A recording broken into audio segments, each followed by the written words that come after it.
Hi, everyone, and welcome to Creative Solutions for Real-Time Listening. As we're here from Capital One, we're excited to be here today. I am Louise Beeson, or ALM, and with me is Patrick Ferrick, who comes from our cafe team. We are going to go over some of our approaches to closing listening gaps, and then Kat's going to give a deep dive on the cafe experience. So we're really excited to join in with everyone. And we want to make sure we leave plenty of time for questions at the end. So if you have questions, let us know. I know Saab runners coming around with links. I want to paint a picture for the size of listening at Capital One. So each year we have billions of interactions with 100 million customers. We get millions of touch points on a daily basis. And we think about that, we have those divided into spaces where we have Capital One customers. So they're going into banks. They are logging into their accounts on their phone. They are using Capital One shopping, Capital One travels. They're buying automobiles. But there's also a wide array of experience that anyone could do, whether you're a logged in, a official customer, or just a consumer who's interested in something that Capital One has to offer. In that space, we're thinking about car shopping online, looking directly for different products. You can chat. If you walk into a bank branch, you're a non-customer who uses an ATM. How do we understand your experience? Or if you are on the move in a lounge or enjoying a cup of coffee at a cafe. And so when we sat down and looked at what were some of the listening gaps, we thought about our traditional program. And so what we had is a very robust program for email where we have customers who have been through an authentication process. We know who you are, so we know how to reach out to you. We know how to find you. We can send you that email. We can engage with you. And we have a very robust system of moments that matter, touch points, overall relationship surveys. But we're working with you to understand what your experience is like. And we are reaching 1 in 5 adults in the U.S. receive a survey invitation from Capital One at some point a year. So we're balancing when we reach out, how frequently we contact you through our population work. And then we're taking those responses and we're ensuring that we are driving impact. You heard from Satchel Fard this morning. I think you might have just popped in, right? On how we are listening. We are changing things not just for individual customers, but understanding the trends and driving those impacts at enterprise scale. And we really want to make sure that we're closing the loop of customers in need, not just on an individual basis, but making sure that we have better products, better policies, better support for the people in our company. And so we wanted to think about how do we capture feedback beyond the email survey? When we are thinking about this well-regulated, robust program that we have in market, how do we create some things that can help us find the great specificity and helping others get the vibe of the consumers in the room? So I plan for you to talk about 3 examples of places that we've really been investing to understand. So the first is our webpage. So if you're at the Capital One front door, you're at www.capitalone.com. We're trying to give you enough information to help you make an informed decision about our products to move you from the general consumer market into being a customer. If you are traveling at our lounges and land days, maybe you're in Las Vegas, maybe you're in Dallas-Fort Worth, Denver, or the DC area. We want to try to understand your experience and make sure that what you're investing in is what works for you as a consumer. And then maybe you're using the cafes. So I'll give a quick example for something that I think everyone can relate to, which is the online presence. And so for our online presence, we have a series of web pages and articles that describe what you need to know about different products, different services, and different information about everything that Capital One offers. And we didn't have a way to identify feedback or capture feedback from our non-customers. And we picked a pretty simple, easy, straightforward solution and just dropped a passive survey onto all of our help pages so that we could see, were they impactful? Were we getting what you needed? We're trying to guess what you need, but we don't have good visibility. And the question was simple. Did you find this information helpful? Yes or no? We later added a verbatim option of sort of what is it that you're looking for so that folks could give us more detail. And before we put these in place, we found that less than half of consumers were finding our information helpful, which is really a bummer because we spent so much time trying to build out what they could understand and what would be helpful. We had made a low investment to see, can we make it better? Can we drive an impact? And we found that it was pretty easy. Once we found, is it helpful or not? Yes or no? Okay, let's see if we can make this a more useful tools for you. And let's see if we can get that. So then we also started adding in frequently asked questions. And we were able, for a very low lift, to get really big impact and to make our website and the help pages that were designed to be useful. Another example that I'll go through is just talking about airport lounges. I think my favorite headline that we ripped from the news is that it's the one place in the airport people want to be. Like, do you want to be in line? No. Do you want to be at safe counters? No. Do you be arguing about where your lost luggage is? Definitely not. Right? But if you want to be in a place where you have a moment to take a breather, to grab a snack, sometimes you get a shower. Like, what do you need to make your travel better? And how can we make sure that it's meeting your needs? And so this was a place where we looked for a creative solution, and we decided that we could wrap our surveys in chocolate. It's not something that you have to do right away. You can get settled on the plane. We do, I'll be very honest, our research team makes sure that we try to account for the bias that comes from giving people caffeine and sugar. But maybe Starbucks does that all the time, so I'm not sure how they're accounting for their bias either.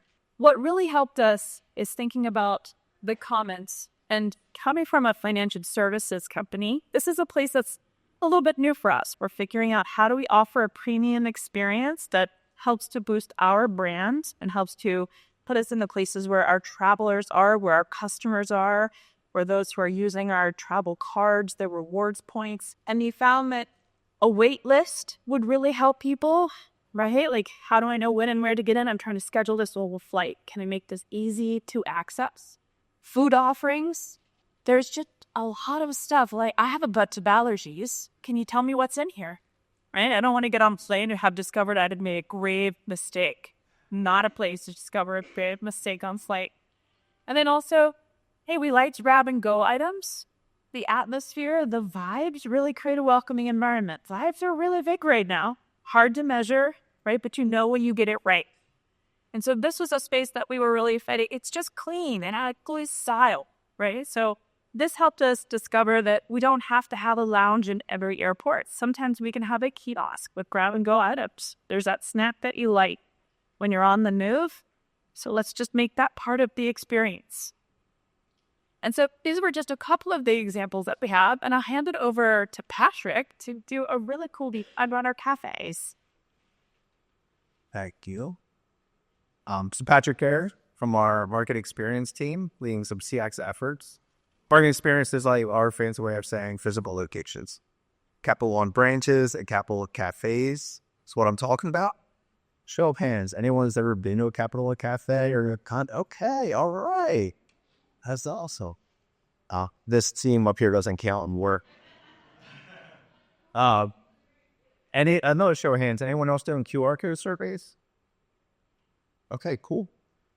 So I'm going to go through how this solution really helped us out in our listening, getting all the voices in a funnel so we could create great experiences and the ones that we were missing, and highlight some benefits that we learned from the QR code surveys. But first, let me ask you about your last customer journey going to a physical banking location. Think about what you went for. What'd you do? What was the touch point? Most folks, when they think about that, it's a traditional branch experience. You're going in with a transactional need. You're probably want to talk to a teller, a private banker, use your ATM card, and you authenticate yourself. We get to know who you are, what you came for, and that works great for our email survey campaigns because the majority of visitors get into that funnel, and then we can get that into with surveying and really understand with the email survey what we need to be better on and how we can improve. Cafes are a bit different. So I'll tell you a little bit about that. For anyone who hasn't been to one, this is kind of what it looks like. You don't see a teller line. There's no cash drawers. There's no deposit box. It's a welcoming space for anyone to come in and enjoy. It's very different. We're always trying to evolve and meet our customers where they are, and through paying attention to technology, the world shifting around us, listening and talking to our customer. Your customers who are less dependent on our physical locations for day-to-day transactions. Talking about transferring money, positing checks, even applying for loans now. Like, we're doing them in the pocket. We're doing it at home, and they're less dependent on our physical locations to do that. However, it's very important to have a human connection when you need it, especially on the topic of like money or finances. You want to find someone when you need to. And that's where we came forward with this idea and concept with the cafes, where we could offer more to not just our customers, but anyone who wants to come in, still be able to meet their needs, and then create more human connection. So we've designed the cafes to be more than just a bank. We're more than just a coffee shop. We're committed to ensuring there's meaningful resources and financial tools within the communities that we're at. It's a welcoming space for anyone. Come in, relax, do work. You can talk to us about money and your needs there or not. That's okay. We're expanding. Right now, we're over 55 locations. We just opened 60. We're trying to be located, less locations, but exactly where you can find us in common place. Malls, downtown, high foot traffic locations, lifestyle centers. So talking about some of the customer segments and experiences that we have come through to our cafes. For first-time visitors. So there's about a third of our population coming through the door any given day, or coming through the door and they're saying, like, what is this place? It's a first impression. As we know in CX, that first impression and most recent impression has a ton of impact. So we get a bunch of that every day. Prospects for some non-customers for Capital One. About a fourth of our traffic every day. No banking relationship, no Capital One relationship. So when you think about back to that email survey, we're able to email customers, we couldn't reach any of these voices. And that's where we had to really find a solution. Work, study, relax. This makes up about 45% of our daily traffic. Our locations are full, and these customers have different needs. Available seating. Was my latte good? Do I have an outlet? Like, the customer journey and the things that we need to care for are much different than in a branch location, but we're talking about efficiency and getting it right. And so we found ourselves having to listen and understand and deliver experiences that are much different. Grab and Go is about a third of visitors, and we have about 29% of customers any day are actually coming in with a Capital One reason. Hey, I need to solve this problem. I want to learn about product. But when we lifted and shifted our email campaigns over to cafes, we found we were able to share if you use a Capital One card to purchase a beverage or at the ATMs, you fall into that funnel. But we were missing a lot of this. We were missing a lot of the experience that we need to prepare for and elevate for customers. And that put us in a position like we had to get more folks into our list. And when we sized that up, we were getting to about a third of our visitors into our listening funnel in our BRC program. We need to figure this out. We got to find other ways to reach. And we couldn't do it. We didn't do it overnight. We tested and learned a bunch of different options. We did kiosks and the digital. We tested and learned different signage, business cards, coasters, tabletop stickers. Few months over at more by 10, 12 locations, A/B testing across, looking at reach, quality of response, effort, and finally, you landed what we're doing rocking right now. We had tabletop stickers and an iteration of the business card right to our badges. Two important roles here. Tabletop stickers, little passive, not intrusive on the experience. They're thoughtfully placed. They're not plastered everywhere. But with any retail experience, we've evolved our model, our physical location over time. We have locations with 3 levels. We have malls. We have 2 levels. This allows us to adapt and work with our local teams. Like, what are the best places? Where are we able to get the best reach? And then for our ambassadors, when they're sitting talking to a customer directly and they have that either frustration or they're delighted, but they want to elevate that feedback beyond the like face-to-face interaction that they're having. This came out as a tremendous option as opposed to saying, hey, you might get an email, right? And now I have an option and they're able to provide it. Now we know there's some bias that comes that when you're talking to an ambassador directly, it tends to look positive. But by pairing these together, we're able to identify that bias and appropriately analyze assess from there. We made progress.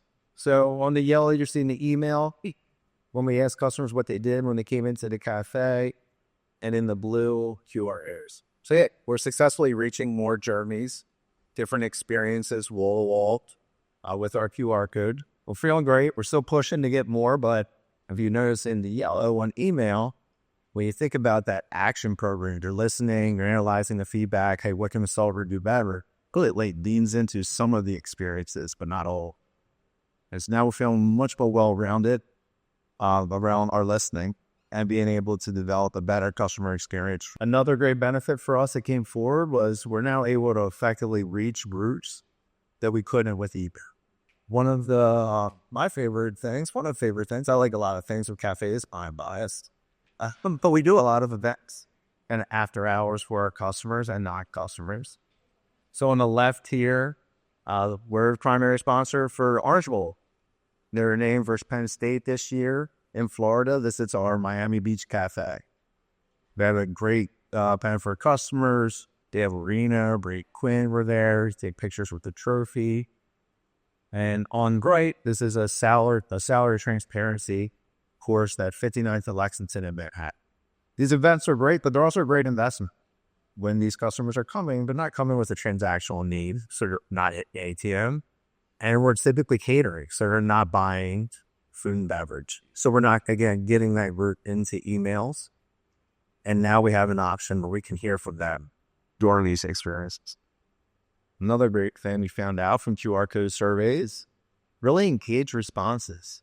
You're in the moment. This experience is fresh. The feedback you want to provide is right in front of you. We're getting 80% of our responses are getting comments and verbatims. That compares to around 55% for our email. As we've heard a bunch over yesterday, and everyone knows how important the unstructured data is, we're being better and have better tech and processing, understanding it. I'm really excited about the engagement and the amount of verbatim so we can actually understand those scores and what the context is that we can go solve for. And then one more, real time. So we're improving our response position 2 to 3 days, really. I mean, you think about the email survey, you get it a day later, you have 6 days to respond. You think about, time has passed. I don't know, I'm busy, I have kids, work. You trying to think about experience 5 days ago compared to in the moment. You're getting a lot more fresh content from the customer or starter. You think about use cases for BOC, like early warning systems. We actually maintain both email and QR codes, so we can do some sentiment comparison, right? So how does that sentiment happen in the moment, and how does it compare a few days later? And then we also have some great stories with our product teams. One of my favorite stories recently, if you've been to a cafe, and if you haven't, we have these nooks. Private nooks are highly sought after real estate. You can close the door, you can take Zoom calls, you can have meetings. They're free and available to anyone. Or they were, and they still are. But what we heard a lot in our feedback was it's hard to get in there. We had stories of customers waiting outside during their opening, rushing in, making it into their office for the day. I made it happen. I sat down in an empathy interview with a customer one time, and they described it to me as Hunger Games. Going to get in there, but they're waiting, they're watching, it's a thing. So just this last year, we released a booking system. And it's still available. It's not booked, it's available for anyone. But now any of our customers have the ability to, on the Capital One app, book the nook for 2 hours, an hour, 30 minutes. But when we worked with that product team and released, we were able to use our QR codes in the test and help them develop really quick feedback on how well is the booking system going. Also, the fact that we could reach non-customers, we could pair that feedback for those folks who maybe putting in instant booking. And we could understand and get really quick iteration as we were testing throughout the QR code that just would not have been a reality for us with emails. And so this is another synthesis slide from our analysis of what were the big topics that were coming out of this. And again, coming from financial services, that's in that market experience is trying to make sure what is our physical presence. This is a space where we're dabbling in hospitality. Okay? And this is how do we keep those regulars coming in? How do we make this a place that really feels embedded of a community? The first answer was the coffee and beverages. That makes sense. It's a cafe, right? So like they're frequently out of milk at certain toppings. Also, we changed vendors from Pete's to Verve. People were strongly on one team or the other. You were either Team Keats or Team Verve. The atmosphere, it's like, hey, it's less inviting than it was in the past. Maybe because it's the Hunger Games. Right? But how can we very quickly iterate and make sure that this feels like a place where we are rolling up the welcome mat and bringing people in? And then when we were talking about what really makes us different, what makes us better, this is true across the whole Capital One footprint, but it has so much to do about how helpful, how friendly, how engaging are our associates. Like, what's the attitude? How does that drive overall satisfaction? And then overall, how was the service? Right? And so these are things that make it easy for us to understand across our footprint. How are the cafes performing in each region? What does it feel like to go there? And if you go to the coffee shop around the corner from your home, do you feel welcome? Do you feel like you learned something, that you took something away, and that it added value to your life? And so Patrick and I have had a great working relationship. It's been a 2-year journey as we've been building it. We're actually at a place now where the dashboards, the information, the data, the close of feedback that we built, it's time for a refresh. I mean, I can hardly believe it. It's been the journey that we've been on, but it's something that as we've been thinking through, how do we stay fresh and relevant? How do we make sure that we're truly listening? And this is where the feedback helps keep us honest, because it's less about our business objectives and goals and more about what our customers are telling us. Here's what working, here's what English would work, right? And here's what we want to celebrate. That's it. If you want to do Q&A, if we have it. Hi, I'm Alex from Bloomingdale's. I have a question about, did you test different survey lengths for the QR code surveys? And did you find a sweet spot or a max number of questions that would get you in volume, but also the information ability to get? When we first started testing, we were specifically when we were going through the different locations and assays, we were rocking the same survey as email as control and had the placements be most of the variable. And then we were evaluating from here. Since then, we've been working now that we understood the placements that were working and then the assets that we really like. Then we went into, okay, what's the right survey for this? And then we shortened up and we got into like, can we flags? How can we understand the right touch points and placements and the survey to match from there? We tied those back to smart QR codes with geolocation so that we don't have to ask. When we first got started, there was a drop down. Where are you? And so one of the key principles that we always keep in mind is we don't ask customers for information that we should know how to get ourselves. And so that was something that was really important to figure out. How do we engage and say, okay, we can make this process smarter. It's make it less burdensome, because if the first thing you open up is you have to scroll through 55 locations on cafes, we've lost you. So making it really easy and accessible was key. Can you talk more about, you showed that slide where you took the data showing that the FAQs were not helpful, or a lot of people weren't ranked them helpful, but then you turned it around and more people found it helpful. Like, I guess I'm curious about what teams did you show that data to?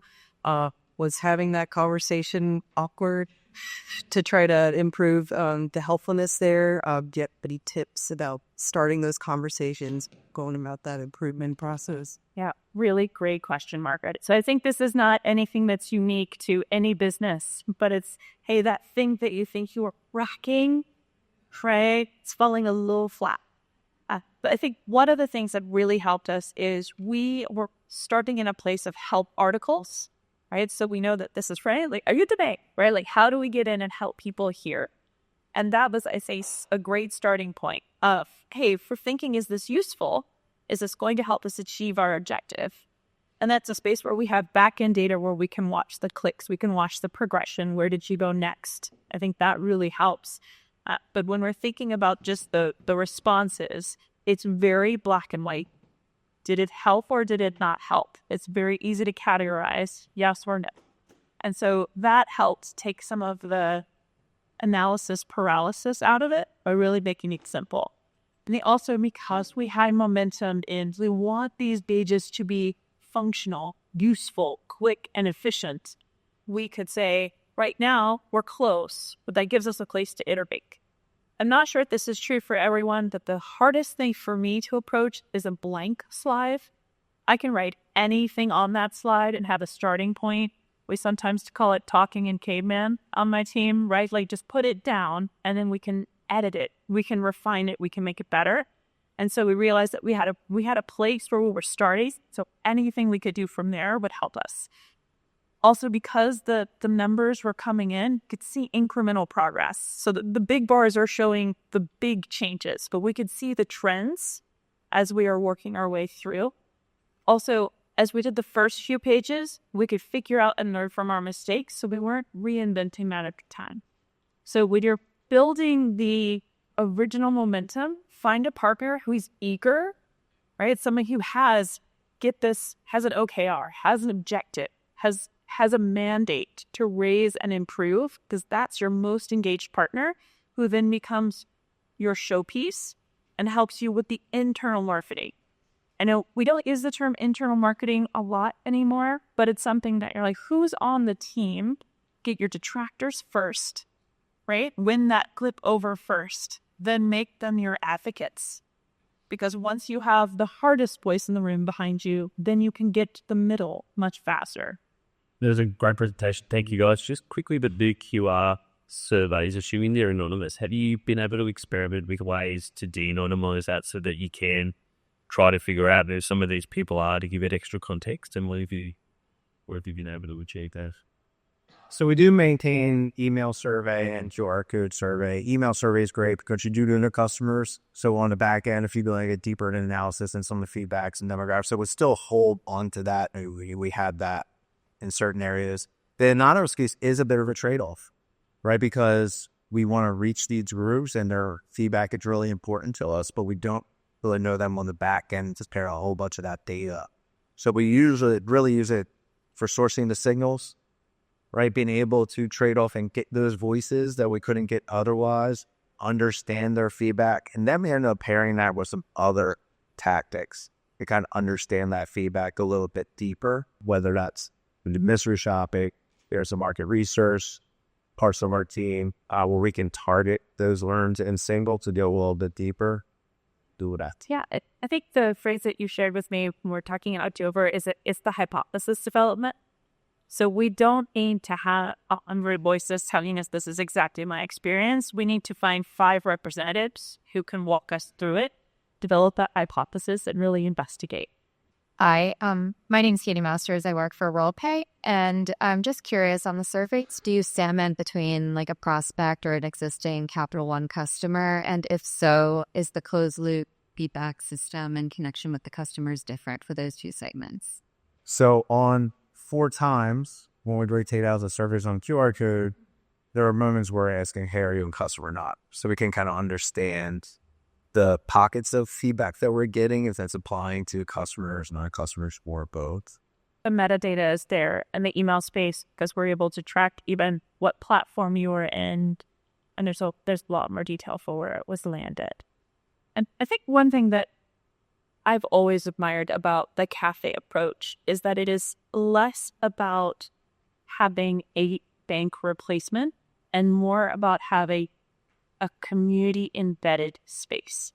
It is always good to have a conversion from a prospect to a customer, but it is very important just to have a community flagship that keeps you engaged with people. And so it is an investment in that space, but that somehow that raises the brand, that also engages. And I think the financial seminars and that's a space where there's so much financial literacy And that's helping improve the overall consumer and customer base. It's building trust, and that trust leads to a longer relationship. Yeah, if you haven't visited a cafe, no pressure. There is no sales goals. There's, our ambassadors are not motivated for that. We're there for it if you want it. We want to talk about a product and need that education because it's where you're at. And so the goal is to measure the engagement and to make sure that people feel safe, confident, and more comfortable about money. And also trying to understand if we're in a society where we have the unbanked and the underbanked, how do we create more financially savvy customers and consumers? Just kind of curious, when you guys are receiving feedback from these surveys for any, experiences like the dislike for a certain coffee, is there a turnaround response to these customers? Like, hey, we heard your review, guys, this is what we're doing. I think one thing that really stands out in thinking about how we're doing it is that there was a request very early on for more small business engagement. So engaging with local businesses. And I remember after I launched the grilled cheese event, we're a local grilled cheese company in Miami. Okay, I have never wanted to travel to the more on a Tuesday than when I read that feedback, right? So how do we bring in other small businesses? How are we thinking not just about individuals, but what's that B2B relationship and really being part of the element and the fabric of local commerce? Hey, I'm Matt. I work with Apple. I am curious about this. Do you see any crossover way that filled out a QR survey and then you end up sending them an email survey because they are a customer and there's frustration there? I think we found that because this cafe group is very excited to share opinions, right? There's more of a making sure that we keep the responses separate and do not aggregate them because we can have that same grilled cheese enthusiast showing up multiple times. I think one other good note here is the engagement model is also when you send an email, like we're sending that to you and requesting you to fill that out and give it to us. But the QR code survey is an opt-in, right? The customer is doing it because they want to, or because they articulated that to an ambassador, and the ambassador's now giving them that opportunity. So there's this proactive and reactive change in that makes us feel also better about that. It's not a constant push of water. Yeah. I have one other follow-up question. Do you share this data, like responses with frontlines, and are they incentivized by metrics, or they want to make sure they're hitting the good score and everything? Do you have any concern about survey cheating or trying to track that if team members are like, oh, I'm so excited, I want to put this, and they're handing out the survey themselves? We're working through this a little bit, but so there's no incentive on it right now. Our leaders of the locations have access to all the surveys. It bleeds out to the ambassadors, get it. We certainly, when we know the surveys are coming in from the badges, we know that there can be positive bias on that. And you tend to get more, hey, John helped me, Mary helped me, Chief excellent. We know that, but we can also identify that coming through by able to say what QR code that is. And so we try to assess, understand what is the learning objective in this EOC, trying to understand his bias and populate them. Also, I think my favorite example of investigating that, Matt, is we looked, I can't remember if I think his name was Mike, was like, Mike is so awesome. And so this string of just Mike advocacy came in from one of our locations, and it was really rapid. And we realized it was a table of students who all loved their ambassador. But we're like, is Mike back there doing something? It was like, nope. Right? It was just, Mike is just slaying it today, right? Like he's giving a great experience to this group. So I just had a quick question. So you said your surveys were anonymous. However, do you have a point on the survey that asks for if the customer wants to be contacted? So if you have something that's negative and they do want follow-up. That's a space where we've been really cautious in that space, because once you start collecting names, information, once you get into that protected information space, we are still a financial institution. And so all of the umbrella rules and regulations come into play. And so the question is, how can we, like, if you're in a cafe and you really have something, like, please speak to a manager. Right? Like, please solve this in a very retail-oriented environment. The survey may not be the best way to engage. And that's part of being in the physical spaces. You can navigate that, which we don't have in a standard email survey. And so really trying to make sure that we have all avenues of communication open and so that all feel welcome to share. It's a great question. I think it's one that we're probably going to wrangle for a while as we're figuring out, okay, we get this data, how do we protect it and make sure that we're keeping these customers and their identity information safe while still making it very easy to give that feedback.